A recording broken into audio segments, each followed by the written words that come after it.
Do you feel like we might have too much nostalgia in our blockbusters? Does it feel like almost every big movie is referring to, following up, or being nostalgic for a previous movie? Like, to watch any big movie, we need knowledge of a previous movie or show or video game from the past? Could nostalgia overpower us all, making a nightmare version of movies where you have to have seen so many movies beforehand that eventually movies will become a nostalgic mess destined to destroy all of cinema, imploding on itself like the house in Poltergeist, or the Simpsons Treehouse of Horror special referencing Poltergeist, or the remake of Poltergeist? Is there any hope? Is this the natural order of things? What's happening? Or will nostalgia destroy the movies and the blockbuster?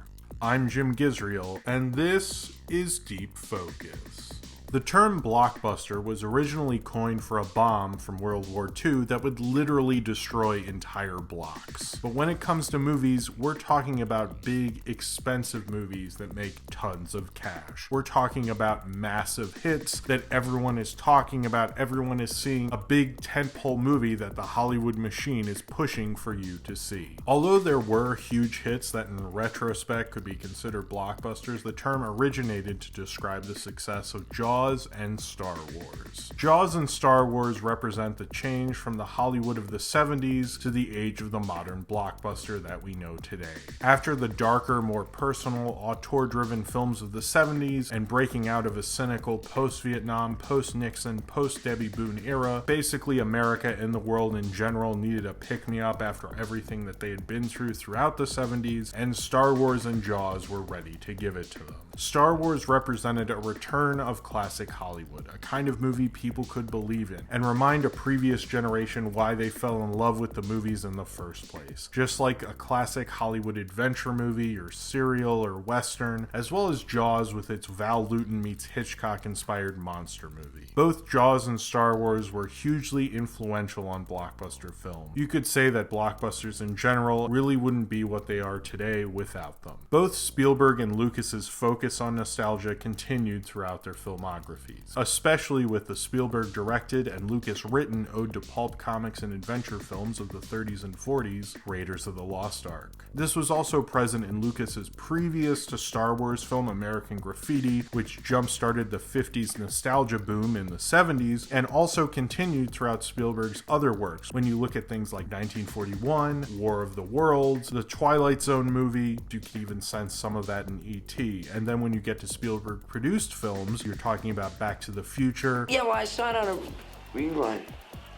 It's a rerun. The Goonies, and especially the classic noir cartoon mashup, Who Framed Roger Rabbit. These films were sold on nostalgia, and it's really harder to think of a major blockbuster that doesn't use nostalgia of some form. From the Irwin Allen-inspired disaster movies of Roland Emmerich, to the major baby boomer drama Forrest Gump, to the cinematic backlog of Tarantino, part of what makes Blockbuster special is knowing that this is something you've been waiting for. This is something that appeals to you that you never thought could make it to the big screen. When Blockbuster started, the idea of Spielberg and Lucas and the real novel idea is that they were directing B-movie ideas as A-level directors. Although there were a few exceptions, most sci-fi and monster movies were relegated to the drive-ins. But Spielberg and Lucas brought all the gusto that you would see in a David Lean epic or a Hitchcock mystery or even a John Ford western to these more B-movie premises. These were hugely talented Hollywood filmmakers, directing films you never thought would be directed this way, inspiring others to remember their fondness for drive-ins and serials and adventure films, and bringing back that sense of wonder and nostalgia that they had watching those movies as a kid.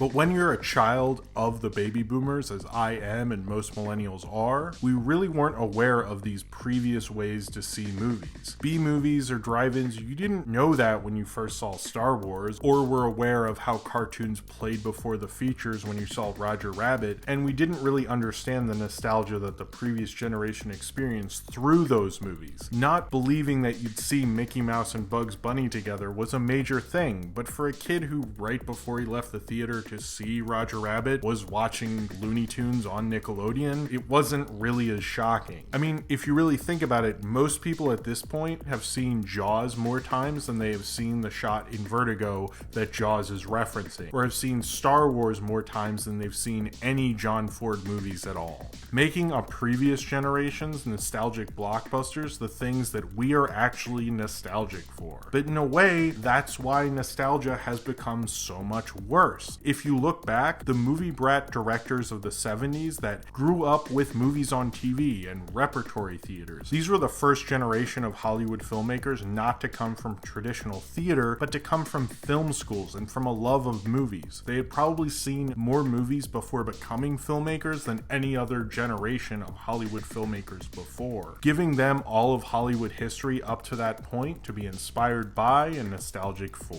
But if you look at the current generation, not only do we have movies on TV, but we also have cable TV. First VHS, then DVD, then streaming, and sort of Blu-ray if you want to count that, I guess. More people are watching more movies than ever before, but also major movies that have shaped how we view movies were primarily based on someone else's nostalgia from watching too many movies. And as this has increased, it's made our nostalgia even worse. From Superman Returns restarting from where Superman 1 and 2 left off and ignoring 3 and 4, you have Jurassic World ignoring the sequels and going back to the specific film we liked. Even The Force Awakens is a follow-up to the classic, more preferred trilogy, not the icky prequels. We're becoming more like nostalgic cinephiles the longer blockbuster and nostalgia keeps evolving. At the beginning of blockbuster movies, the nostalgia was vague. Adventure movies, sure, or Bugs Bunny, but not referencing any specific version of Bugs Bunny. Not even a specific version of cereals. It was more of a vague, all-encompassing nostalgia type of thing. It was fine, it was all cereals,